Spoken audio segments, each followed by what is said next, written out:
Solo levelling के 4th episode को आज हम कवर करेंगे। जैसे कि हमने देखा था 3rd एपिसोड के लास्ट में संग जिनवू जो टास्क मिलते हैं उन्हें पूरा करता जाता है एक रूटीन की तरह, और उन्हें पूरा करते हुए संग जिनवू को रिवॉर्ड के रूप में मिलती है एक की, और वो उसको लेकर जाती है दूसरे डायमेंशन में। जब जिनवू वहां जाता है तो बाहर का कोई भी शख्स उसको नहीं देख सकता। उसके सामने वही गोब्लिन आते हैं जिनसे वो एक टाइम पे हार जाया करता था, लेकिन इस बार 3 गोब्लिन को वो आसानी से हरा देता है। हराते ही एंट्री होती है अपर लेवल के क्रिएशन वुल्फ टाइप का डीमन की, जो आते ही जिनवू पर हमला करके उसका वेपन तोड़ देता है। जिनवू की टांगे कांप जाती है ये सोच के कि गोब्लिन जो उसने अभी हराए वो उसके लेवल के थे और ये तो अपर लेवल का डीमन है। और वही 3rd एपिसोड की एंडिंग हो जाती है। और फिर यहाँ से स्टार्ट होता है 4th एपिसोड, और एपिसोड के स्टार्ट होते ही वुल्फ अटैक कर देता है जिनवू पर। जिनवू इजिली डॉज कर देता है। जिनवू खुद नहीं समझ पाता कि ये अभी क्या हुआ, इतना मुश्किल काम इतना आसान कैसे हो गया उसके लिए, और ये उसने किया कैसे। जिनवू की बॉडी और पैर इतने ज्यादा लाइट कैसे हो गए हैं। जिनवू हवा में उड़ता रहता है और उस वुल्फ के हर अटैक को डॉज करते हुए अब जिनवू उतरता है जमीन पर पूरे कॉन्फिडेंस के साथ,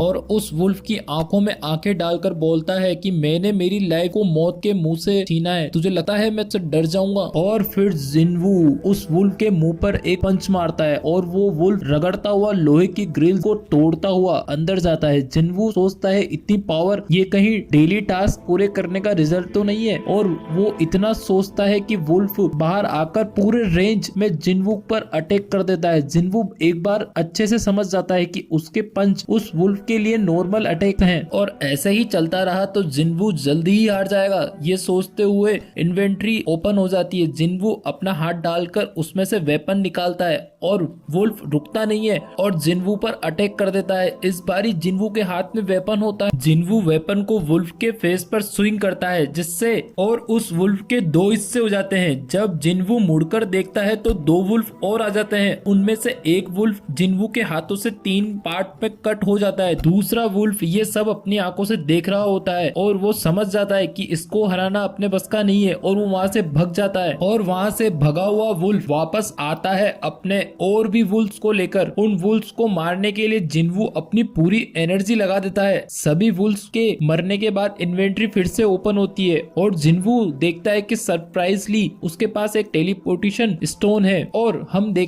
फिर हम देखते हैं जूही को जो हंटर्स से बात कर रही होती है। जूही को बोलते हैं कि हम हंटर्स को जमा कर रहे हैं और जूही को फिर से ज्वाइन करने के लिए बोलते हैं। उन्हें डॉक्टर की काफी नीड है अभी, क्या प्लीज वो ज्वाइन करेगी। जूही मान जाती है। जब ये बात हो रही होती है हम देखते हैं जिनवू अपर लेवल वाले डीमन से फाइट करके अपनी स्किल्स को इम्प्रूव कर रहा होता है, और तब उसका सामना होता है एक बॉस लेवल के, एक बेस्ट लेवल के डीमन से। ये स्नेक टाइप का होता है जिसका नाम कसाका है। इसकी पावर और इसकी स्पीड और इसकी बॉडी इतनी सख्त होती है, हमारे जिनवू के वेपन के 2 टुकड़े हो जाते हैं। और कसाका फिर से हमला करता है और इस बार जिनवू टूटी हुई तलवार से ही उसको चीरने का ट्राई करता है, बट कसाका की बॉडी एक मोटे से शील्ड से प्रोटेक्ट रहती है जिससे जिनवू के सारे अटैक बेअसर हो जाते हैं। जिनवू कसाका के अटैक से डोज करने के अलावा और कुछ भी नहीं कर सकता था, पर फिर भी जिनवू पर एक से बढ़कर एक अटैक और पावरफुल अटैक्स हो रहे होते हैं। और तब जिनवू सोचता है कि उसको लगा था कि वो काफी स्ट्रॉन्ग हो गया है, बट ये भी इनफ नहीं है, और वो सोचने लगता है कि आखिर कितना स्ट्रॉन्ग होना इनफ होगा। और उसको रिग्रेट होता है, उसने हंसी मजाक में अपनी लाइफ निकाल दी थी, और उसको सॉन्ग की बात याद आती है, तुम्हें लेकर लोग कमजोर बुलाते हैं तो तुम्हें ट्रेनिंग करके ज्यादा ताकतवर बनना है। और फिर जिनवू मोटिवेट हो जाता है और अपना 100% देने की सोचता है और कसाका पर वार करने लगता है। अब जिनवू की बॉडी से ऑरा निकलने लगती है, पूरे रेंज में जिनवू इस वक्त होता है, और फिर कसाका के भी हो जाते हैं 2 हिस्से। ये सीन काफी तगड़ा है, एनिमेशन भी काफी सही है यार। जिनवू को लेकर तगड़ा वेपन मिलता है रिवॉर्ड के रूप में, जो कि इस बार दांतों से नहीं हड्डियों से बना होता है, और ये C रैंक का